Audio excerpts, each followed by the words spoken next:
Hello and welcome to today's episode in which I try out an idea of making a savoury cake type thing using polenta and layering it with some delicious bits. If you've been with the channel for a while, you'll have seen me top shepherd's pie and a Mediterranean inspired pie with cheesy polenta. Polenta is dried corn that's been ground down, and depending on what ratio of liquid to polenta you do, you get different consistency. So you can do it a bit looser and it's more like a potato puree kind of thing. Or if you do less liquid, it sets quite firm. The thought's been in my mind for a while of kind of harnessing that firm texture and layering it in a cake tin with some delicious things. I've had a cauliflower in the fridge that's needed using up, so I've decided to use that and kind of take the opportunity to make the layered thing. I'm going to cook off the cauliflower with a can of tomatoes and some Old Bay seasoning. The other filling I'm going to do is going to be silken tofu that I'm going to blend with a little bit of coconut cream, and then I'm going to mix in some spinach, toasted walnuts and some broad beans. I'm going to layer all of that up in a 10-inch cake tin.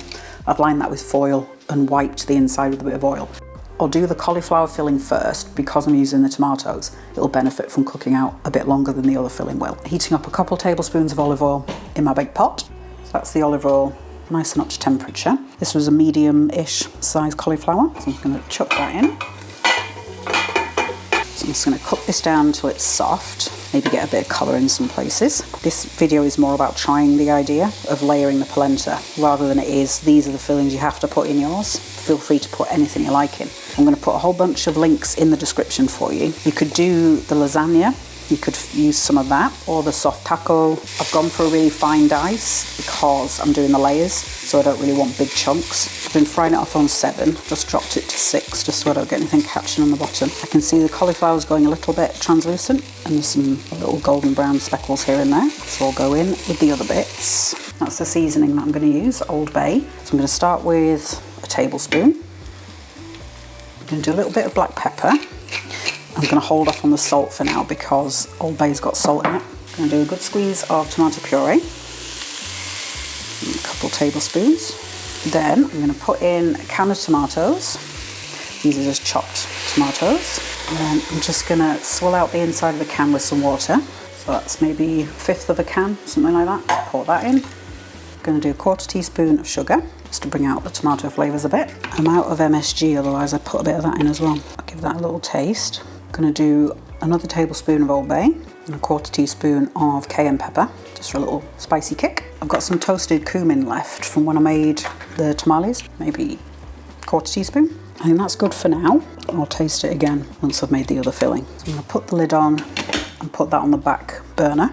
I've just remembered I'd chopped down some peppers to put in with this, so I'm just going to chuck them in now. Ideally, I would have fried them off a little bit first, but such is life. Got about a tablespoon of olive oil in this pan, so I'm just going to warm that through. I've got 65 grams of walnuts here that I've toasted off. While I'm waiting for this pan to heat up, I'm just going to break them down.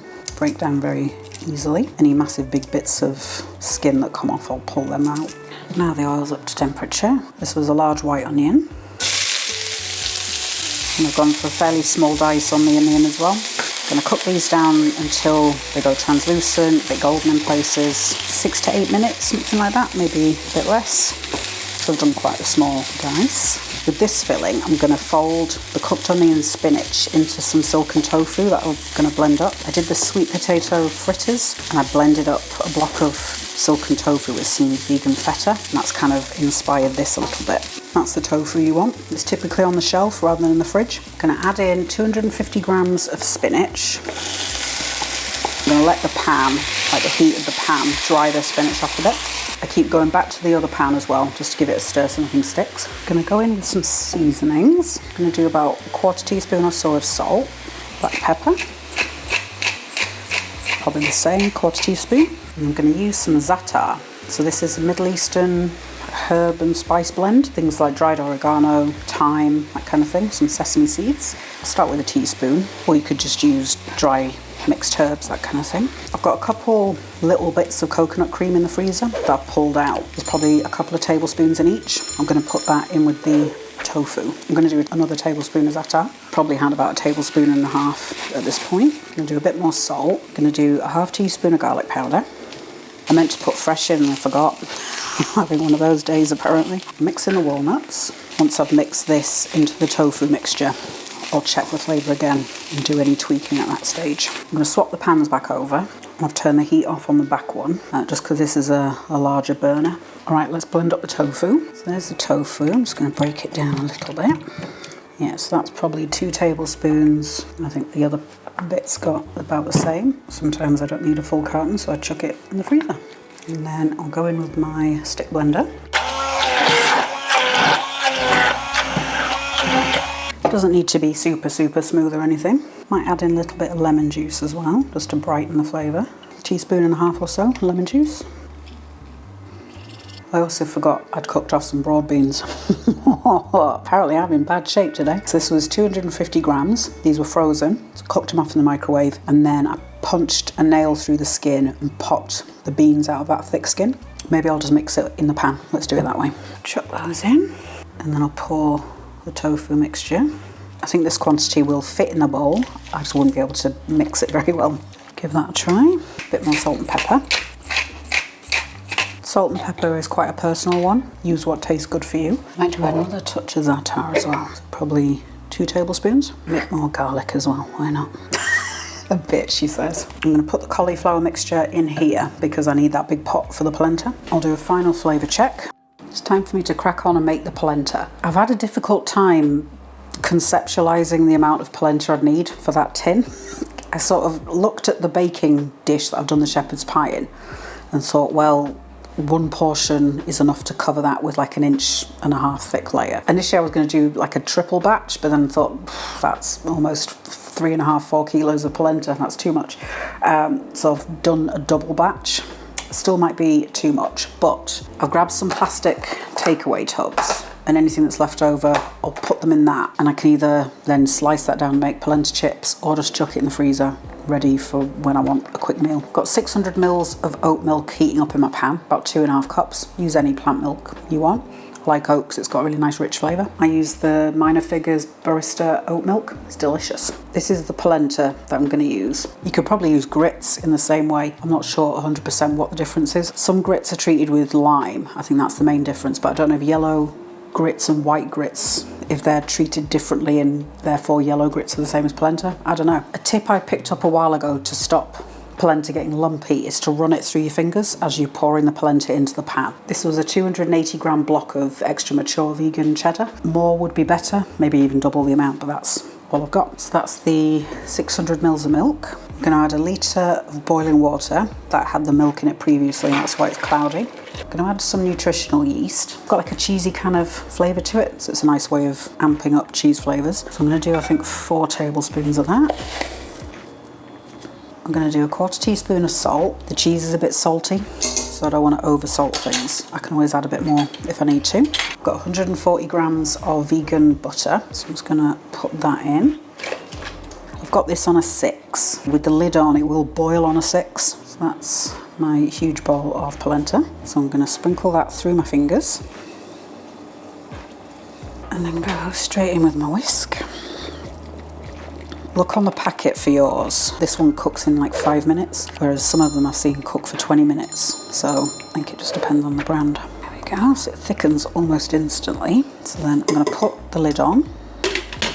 I'll turn it down to 5, and then I'll just let that simmer for 5 minutes or so. Forgot to say I've been preheating the oven at 180. I'm going to go in, give it a stir. So that was maybe 90 seconds, something like that, so it does cook really fast.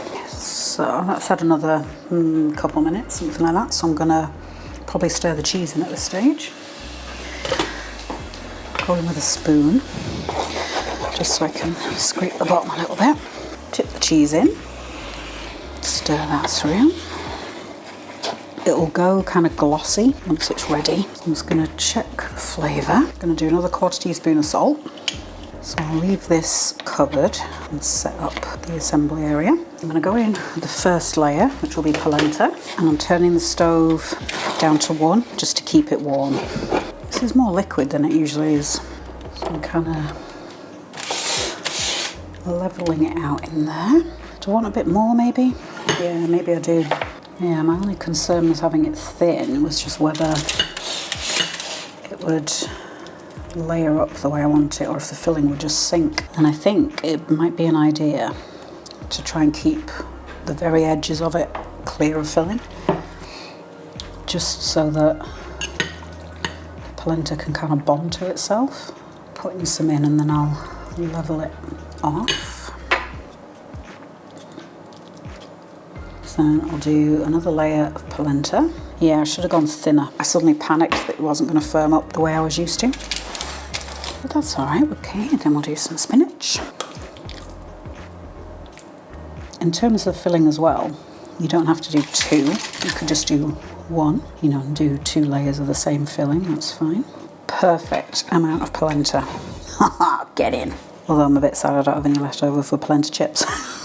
If I'm honest, I might give it a smack. Just to level it. I'm going to drag a fork through it like you would a shepherd's pie, because then you get some really nice texture going on the top. There we go, it's all topped, furrowed, smelling incredible. So I'm going to stick that in the oven on the middle shelf. This might not be necessary, but I'm going to put it on a flat baking tray, just in case. It's the amount of fillings I've got left. So I used probably half a cauliflower, maybe a third of the spinach. The quantity on the cauliflower one was kind of dictated by the cauliflower, the size of it. I kind of had to then build the other filling around it. There's obviously way more than I needed, but that's not a problem. I'm just going to put it in tubs, freeze it. And now that I know how to make pierogi, little dumplings, I think they would make really tasty pierogi filling. I'm going to take some time off my job over the festive period, and I'd already planned on sitting for a full day, or at least a full afternoon, making tons of pierogi to put in the freezer. So these two, I've now got the filling all done. I reckon both of them will work really nicely as a pierogi filling. I'll probably mix in a bit of mashed potato just to bulk them out, dry them out a tiny bit. And I'll link to the pierogi video if you want to learn how to make some, if you've got tons more cake filling than you needed. I've set my timer for 5 minutes. All I'm looking for is to get a bit of golden brown colour on the top, and hopefully the sides will brown up a bit as well. And then I'm going to take it out the oven, put it on a cooling rack. I'll leave it probably for 10 minutes just to relax a tiny bit, and then we'll switch the cameras back on, slice it up, hopefully, and do some tasting. The polenta cake is out of the oven, looking golden and yummy. In the end, I had it in the oven 20 minutes at 180, then got bored, cranked it up to 200 for 10 minutes. The spiky bits on top were getting too dark too quickly, so I dropped it to 190 for another 20 minutes, which is way longer than I wanted to be doing this for. It could benefit really probably for another at least 10 minutes, maybe 20, but I need to eat because I'm shaking. I reckon 190 from the beginning and probably half an hour. I thought about taking the ring off and letting it cool, but then I thought maybe I should do it on camera, you know, so you know what to expect, because this might well just collapse as soon as I take the ring off. There is some oil coming out of it. Whether that's the oil that was on the foil, I don't think it was though, because I didn't put much. So it's probably the fat from the cheese. Put it on a baking sheet. Okay. So it hasn't immediately just, which is good, but that is heavy duty foil. So that could be doing a lot of work. Ooh, okay. I just got a big waft of the smell of it. Oh, yes. So let's try and cut a piece. Being quite delicate with the knife. It is a bit fragile, but that's all right. There we go. So, well, I completely mucked that up, didn't I? I nearly swore. My initial plan was to make it in that big baking dish that I usually use, but then thought, oh, maybe I'll do it in a cake tin, because then it will be kind of pretty for the pictures. So it's perhaps not the most beautiful plate of food, but it's going to taste the same going in. Dive in, have a go. Yeah, those flavours go really nicely together. The polenta absorbs a bit of the liquids from the two fillings. So kind of on the top and bottom of the polenta layers, you get a hint of flavour, but then right in the middle, you just get the pure cheesy polenta flavour. Very comforting, kind of hearty grub kind of thing. The longest part of the prep was doing the veg, specifically the cauliflower. That took ages to break down. So it's not too much work. The polenta, say 10 minutes, start to finish to cook that. And the other two fillings, 15 minutes each, something like that. And then however long in the oven. There is a nice bit of definition between the two layers there, and then a bit of polenta in the middle, despite the collapse. To serve it, I'd go for something like a leafy salad, or perhaps some steamed green vegetables, either, well, not spinach, broccoli, that kind of thing, steamed broccoli. You've got some protein, carbs, all that kind of good stuff in the thing already. So it could just do with something fresh on the side. It would work really well cooked and served in little individual tins, like the ones I used in the Mediterranean polenta top pie. It's a little self-contained unit that you can then put on someone's plate, that kind of thing. I'll update the pinned comment, but my instinct is when I come back to it tomorrow, once it's set completely firm and it's, you know, once it's cold, it will set really firm. So I reckon that way it will be easier to cut cleaner portions and then either heat it up in the microwave, that's probably how I'll do it, or in the air fryer. If you're looking for something elegant to serve at a dinner party, probably not the right setting for this. I think it'd be better in a baking dish and just do massive, you know, big scoops of it, slam it on a plate. It's not an elegant dish. Food doesn't need to be elegant sometimes. It's just filling, tasty, you know, like a family style food. If I'd have taken the ring off, I think it would have been better even still, because the sides are a bit firmer, even in the short time that the ring's been off. As I mentioned earlier, I'll stick links down in the description of any filling type things I think of that you could put in there. Yeah, like the shepherd's pie, lasagna, soft taco, tamales. All of those will work really well with that flavour of the polenta. I'm going to cut myself another massive piece of it and sit down and scoff the lot like a little piggy. So all I need to do is say hello and thank you to my community over on Patreon. The monthly subscription helps me buy in ingredients and keep the channel afloat, because things ain't cheap at the moment. If you want to give a bit of financial support and also get some access to behind the scenes content, community chat features, all that great stuff, I'll leave the link to my Patreon down the description for you. If you want lots more plant-based food inspiration, like this video and subscribe to the channel. Look for the little bell icon and give it a tap. That way you'll get an alert as soon as I publish a new one. While you're waiting for the next one, have a look at this.